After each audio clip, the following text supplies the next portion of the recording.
అసలు అసెంబ్లీలో నాకు ఎందుకు ప్రతిపక్ష హోదా ఇవ్వడం లేదని హైకోర్టులో కేసు పెండింగ్ ఉంది. ఫస్ట్ దానికి సమాధానం చెప్పండి. ఫస్ట్ దానికి సమాధానం చెప్తే హైకోర్టులో జడ్జిమెంట్ వస్తుంది.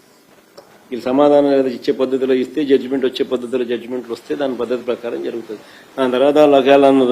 దాని తర్వాత ఏం చర్యలు తీసుకుంటారో తీసుకోమని వద్దని కూడా చెప్పినాడు. చంద్రబాబు నాయుడు అనే వ్యక్తి అసెంబ్లీకి నేను ముఖ్యమంత్రిగా ఉన్నప్పుడు 2 రోజులు వచ్చినాడు.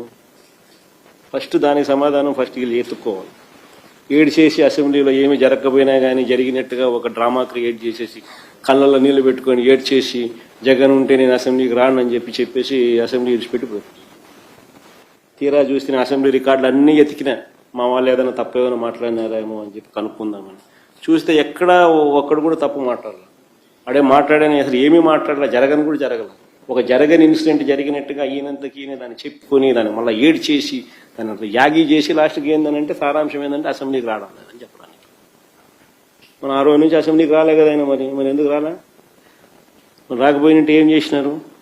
ఎవడేం చేయలేడు. డెమోక్రసీలో ప్రజలు అల్టిమేట్లీ నిర్ణయాధికారులు.